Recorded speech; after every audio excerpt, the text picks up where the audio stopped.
चलिए आज का टॉपिक जो हम पढ़ने जा रहे हैं वो है solubility of gases in liquid. तो देखिए, वाटर के अंदर जो गैस की सॉल्युबिलिटी होती है उसका डेली लाइफ में बहुत ही इम्पोर्टेंट रोल होता है। डेली लाइफ में से अगर हम कुछ एग्जांपल्स लेते हैं, जैसे कि सॉफ्ट ड्रिंक्स के अंदर आपको पता है CO2 गैस डिजॉल्व रहती है वाटर के अंदर। ऐसे ही हाउस होल्ड क्लीनर्स, जो घरों के फर्श साफ करने के लिए जो लिक्विड्स का इस्तेमाल किया जाता है उनके अंदर अमोनिया होता है वाटर के अंदर। फॉर्मेलिन आपने नाम सुना होगा। Formalin is aqueous solution of formaldehyde, और इसका यूज़ आपने बायोलॉजी लैब के अंदर बायोलॉजिकल स्पेसिमेंस को स्टोर करने के लिए इसका इस्तेमाल करते हैं। ठीक है। और सबसे ज़्यादा तो आपको चौथा वाला फंक्शन देखने को मिलेगा, वो है डिजॉल्व्ड ऑक्सीजन इन वाटर। सभी को पता है वाटर के अंदर डिजॉल्व फॉर्म में ऑक्सीजन प्रेजेंट होती है, और ये ऑक्सीजन जो है रेस्पॉन्सिबल होती है for the existence of aquatic life. जैसे कि पानी के अंदर रहने वाली जितने भी ऑर्गेनिज्म है लाइक फिश, वो टोटली इसी डिजॉल्व्ड ऑक्सीजन पर उनका एग्जिस्टेंस डिपेंड रहता है। क्लियर। चलिए, अगर मुझे सॉल्युबिलिटी डिफाइन करनी है गैस की, तो वो मैं एब्जॉर्प्शन कोफिशिएंट यानी अल्फ़ा के टर्म में डिफाइन करूँगा। अल्फ़ा क्या होता है कि 1 ml सॉल्वेंट के अंदर कितनी ml गैस डिजॉल्व हो गई है at constant temperature and pressure is called absorption coefficient. 1 ml solvent और उसके अंदर कितने ml गैस डिजॉल्व हो चुकी है। अगर फॉर्मूला की बात करें तो अल्फ़ा इक्वल टू होता है small v upon capital V upon capital P। ठीक है। यहाँ स्मॉल v क्या है? स्मॉल v है volume of gas dissolve in liquid. Capital V is volume of solvent जो आपने लिया हुआ है, और P हो गया pressure of gas in ATM। Clear. चलिए अब आगे देखते हैं। अब हम पढ़ते हैं factors affecting solubility of gas. ऐसे कौन कौन से फैक्टर्स हैं जो सॉल्युबिलिटी ऑफ गैस को अफेक्ट करते हैं। ठीक है। तो देखो, मेजर 3 फैक्टर्स होते हैं जिन पर सॉल्युबिलिटी ऑफ गैस डिपेंड करती है। पहला फैक्टर होता है nature of gas and solvent. ठीक है। सेकंड फैक्टर होता है टेम्परेचर, और तीसरा जो सबसे ज़्यादा इम्पोर्टेंट है वो है प्रेशर। ठीक है। प्रेशर वाला फैक्टर सबसे ज़्यादा इम्पोर्टेंट है। तो एक एक करके तीनों फैक्टर्स को पढ़ते हैं। सबसे पहले सॉल्युबिलिटी ऑफ गैस नेचर पर कैसे डिपेंड करती है, नेचर ऑफ गैस पर कैसे डिपेंड करती है सॉल्युबिलिटी, और नेचर ऑफ सॉल्वेंट पे कैसे डिपेंड करती है सॉल्युबिलिटी। ठीक है। तो इसमें 2 पॉइंट आपको ध्यान रखने हैं। सबसे पहला पॉइंट ये है कि ऐसी गैसेस जो आसानी से लिक्विड में कन्वर्ट हो सकती हैं, ऐसी गैसेस को इजीली लिक्विफिएबल गैसेस बोलते हैं। ठीक है ना। ऐसी गैसेस जो इजीली लिक्विड में कन्वर्ट हो सकती हैं वो इजीली लिक्विफिएबल गैसेस कहलाती हैं। अच्छा, कौन सी गैसेस जो आसानी से लिक्विड में कन्वर्ट हो सकती हैं? जिनका क्रिटिकल टेम्परेचर हाई होता है, high critical temperature. Critical temperature के बारे में आपने क्लास 11th में पढ़ा होगा। तो ऐसी गैसेस जो इजीली लिक्विफिएबल होती हैं वो मोर सॉल्युबल होती हैं इन अ सॉल्वेंट। क्लियर है। अगर मैं एग्जांपल लूँ तो CO2 वाटर के अंदर ज़्यादा सॉल्युबल होती है एज कंपेयर टू H2 और O2। तो उसका रीज़न ये है because CO2 is easily liquefiable gases. ठीक है। CO2 या अमोनिया भी इसका एक और एग्जांपल है। CO2 या अमोनिया ऐसी गैसेज हैं जो आसानी से लिक्विड में कन्वर्ट हो सकती हैं, यानी इनका क्रिटिकल टेम्परेचर हाई होता है। तो ये गैसेस वाटर के अंदर ज़्यादा सॉल्युबल होती हैं as compare to H2 and O2। H2O2 water के अंदर बहुत कम सॉल्युबल होती है। क्लियर है। तो एक पॉइंट तो ये। अब दूसरा पॉइंट आपको क्या ध्यान रखना है इसके अंदर? दूसरा पॉइंट आपको ध्यान रखना है कि ऐसे गैसेस जो सॉल्वेंट के साथ रिएक्ट कर जाती हैं वो भी जो है हाईली सॉल्युबल होती हैं। यानी gases which get react with solvent. ऐसी गैसेस हाईली सॉल्युबल होती हैं, highly soluble in solvent. Clear है? अब जैसे HCl या अमोनिया, ये ऐसी गैसेस होती हैं जो सॉल्वेंट के साथ रिएक्ट कर जाती हैं। जैसे मान के चलिए मेरे पास HCl गैस है और उसको मैं H2O यानी वाटर में पास कराता हूँ, तो यहाँ पर H2O हमारा सॉल्वेंट है और ये हो गई गैस। तो गैस जो है H2O के साथ यानी सॉल्वेंट के साथ रिएक्ट करके hydronium ion plus chloride ion form करती है। तो इस तरीके से क्योंकि HCl सॉल्वेंट के साथ रिएक्ट कर रही है, इसलिए HCl की सॉल्युबिलिटी सॉल्वेंट के अंदर ज़्यादा होती है। उसी तरीके से अगर बात करें अमोनिया की, तो अमोनिया को भी जब हम वाटर में डिज़ोल्व करते हैं तो ये अमोनियम हाइड्रोक्साइड बनाता है। अमोनियम हाइड्रोक्साइड एक वीक बेस होता है और ये डिसोसिएट होकर अमोनियम आयन और हाइड्रोक्सिल आयन फॉर्म करता है। क्लियर है? तो इसमें भी आप देख रहे हो कि गैस जो है सॉल्वेंट के साथ रिएक्ट कर रही है। तो ऐसी सभी गैसेस जो सॉल्वेंट के साथ रिएक्ट करती है वो जनरली उनकी सॉल्युबिलिटी जो है हाई होती है। क्लियर है? चलिए अब हम दूसरे फैक्टर की बात करते हैं जिस पे सॉल्युबिलिटी ऑफ गैस डिपेंड करती है। वो सेकंड फैक्टर है टेम्परेचर। क्लियर है? जनरली ये देखा गया है कि अगर आपने टेम्परेचर बढ़ा दिया तो सॉल्युबिलिटी ऑफ गैस डिक्रीज कर जाएगी। मान के चलिए कि मेरे पास ये कोई सॉल्यूशन था, इसके अंदर वाटर प्लस CO2, ठीक है, यानी CO2 गैस प्रेजेंट है इस पानी के अंदर। जैसे आप हीट करके इसका टेम्परेचर बढ़ाओगे तो CO2 गैस जो है वो बाहर निकल जाती है। क्लियर है? तो क्वेश्चन ये आता है, बोर्ड में एक क्वेश्चन आया था, टेम्परेचर बढ़ाने से सॉल्युबिलिटी ऑफ गैस क्यों डिक्रीज हो जाती है?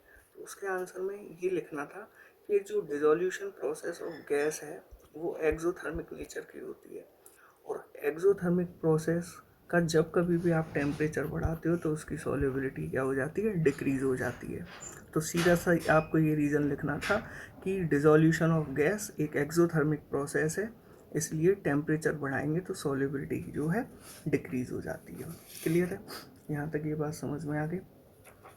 चलिए, तो बेसिकली आपको एक चीज़ पर ध्यान और देना चाहिए कि अगर वाटर है, वाटर को अगर आपने हीट किया तो वाटर के अंदर जो डिज़ोल्व ऑक्सीजन है, ठीक है, वो बॉयल आउट हो जाएगी।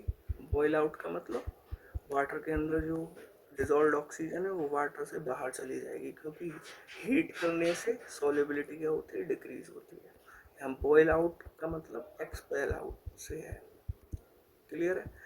तो वाटर को हीट किया, वाटर हीट करते ही वाटर के अंदर डिज़ोल्व ऑक्सीजन जो है बाहर निकल जाएगी और डिज़ोल्व ऑक्सीजन बाहर निकल जाने की वजह से जो है एक्वेटिक स्पीशीज जो होती हैं उनको रेस्पिरेशन करने में दिक्कत आएगी, यानी एक्वेटिक स्पीशीज के लिए ये चीज़ हार्मफुल होती है। इसी चीज़ को हम थर्मल पॉल्यूशन भी बोलते हैं। थर्मल पॉल्यूशन यानी थर्मल पॉल्यूशन की वजह से जो है वाटर का टेम्परेचर राइज कर जाता है, तो वाटर के अंदर जो डिजॉल्व ऑक्सीजन है वो बाहर निकल जाती है। ऑक्सीजन की कमी की वजह से जो एक्वेटिक लाइफ है उसका एग्जिस्टेंस खतरे में पड़ जाता है।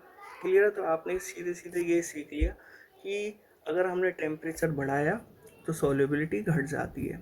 इसलिए अगर टेम्परेचर वर्सेस सॉल्युबिलिटी का अगर हम कर्व खींचें तो वो कर्व कुछ इस तरीके से आता है। ठीक है? टेम्परेचर जैसे जैसे राइज करेगा तो सॉल्युबिलिटी जो है डिक्रीज करना शुरू कर देगी। ठीक है? चलिए अब हम अपने तीसरे फैक्टर की तरफ बढ़ते हैं। The third factor eight which solubility of gas depend is pressure. Clear है? और ये सबसे इम्पोर्टेंट है, it is most important factor. ठीक है? अच्छा, प्रेशर का जो फैक्टर था वो हेनरी नाम के साइंटिस्ट ने हेनरीज लॉ के बना के दिया था। ठीक है? हेनरीज लॉ जो है बेसिकली जो है इफेक्ट ऑफ प्रेशर को शो करता है। हेनरी लॉ के according amount of gas dissolved in liquid, ठीक है, किसी भी लिक्विड के अंदर कितनी गैस डिजॉल्व हुई है, इसी को हम चाहे तो हम सोल्युबिलिटी भी कह सकते हैं। तो amount of gas dissolved in liquid is directly proportional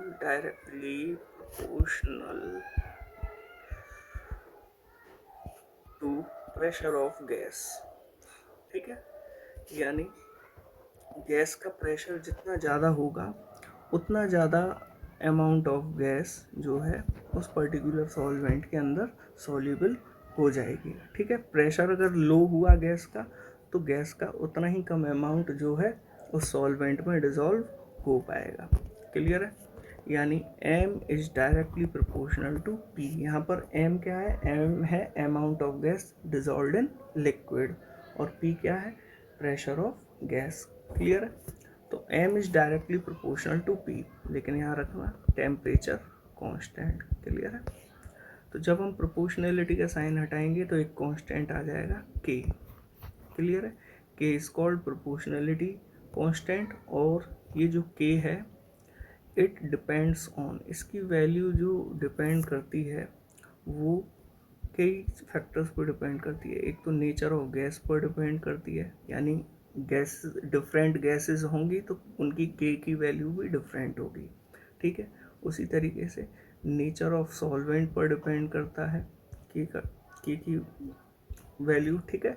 temperature पर डिपेंड करता है और प्रेशर पर डिपेंड करता है। और ये बात समझ में, ठीक है।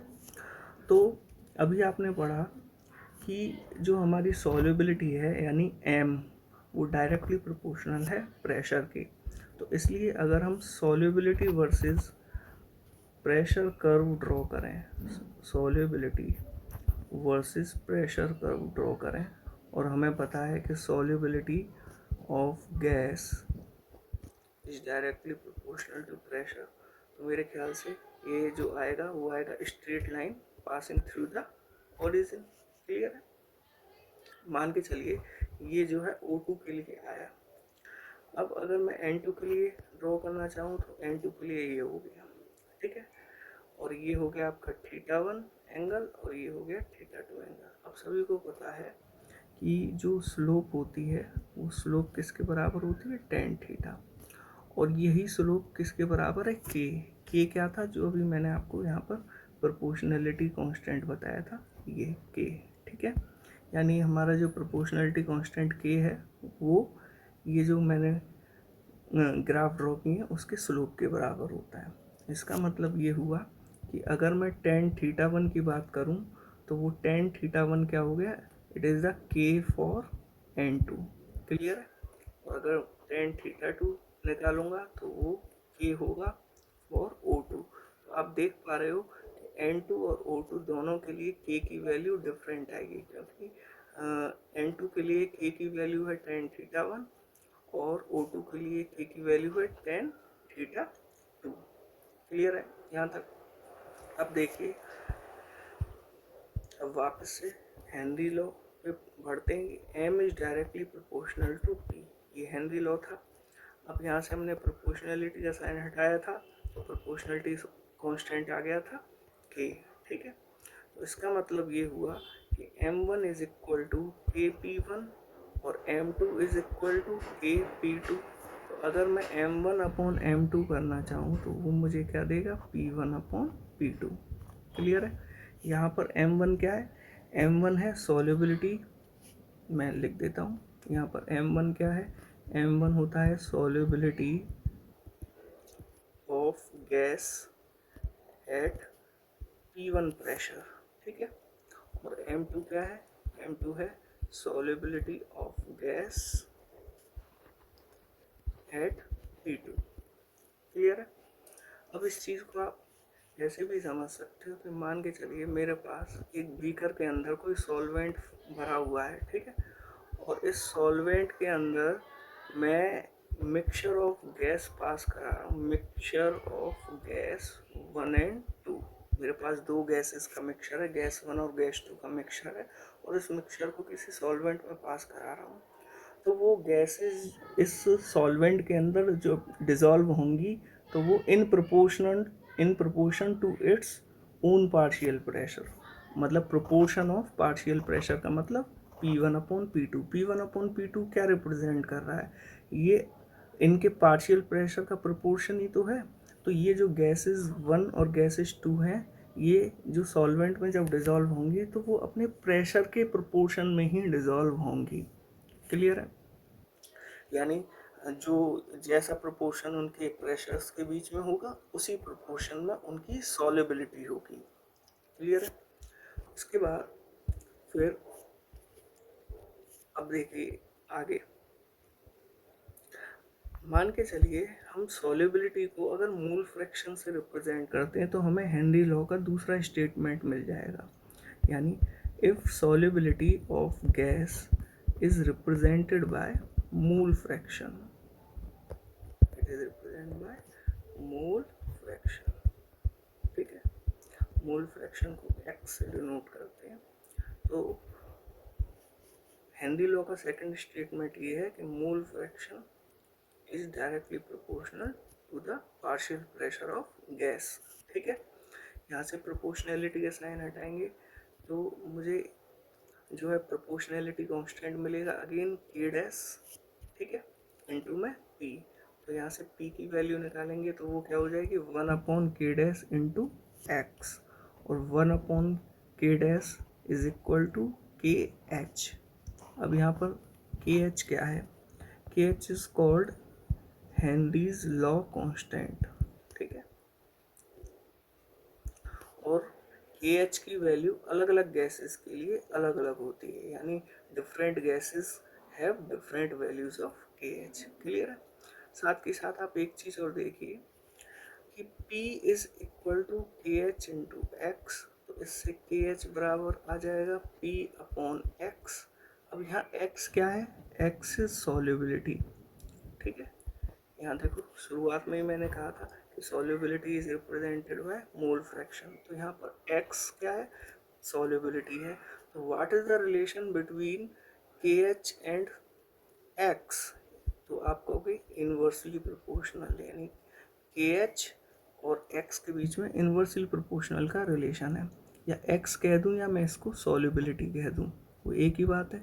इसका मतलब what is the relation between K H and solubility, तो आप कहोगे again K H and solubility are inversely proportional. ठीक है, तो इसका मतलब ये हुआ कि अगर किसी गैस के लिए के एच की वैल्यू ज़्यादा है तो उस गैस की सॉल्युबिलिटी उतनी ही कम होगी, और अगर कोई गैस है जिसकी के एच की वैल्यू कम है तो उसकी सॉल्युबिलिटी क्या होगी, ज़्यादा। ठीक है, इसको हम ऐसे भी समझ सकते हैं, मेरे पास दो गैसेस हैं, गैस 1 और गैस 2। ठीक है, गैस 1 का के एच 20 है और गैस 2 का के एच 10 है। तो कौन सी गैस ज़्यादा सॉल्युबल होगी पर्टिकुलर सॉल्वेंट के अंदर, तो उसका आंसर होगा गैस 2, क्योंकि इसका के एच की वैल्यू कम है। यहाँ तक बिल्कुल क्लियर हो गया relation between K H and solubility. ठीक है, चलिए अब हम पढ़ते हैं लिमिटेशंस क्या है हेनरीज लॉ की। ठीक है, लिमिटेशंस यानी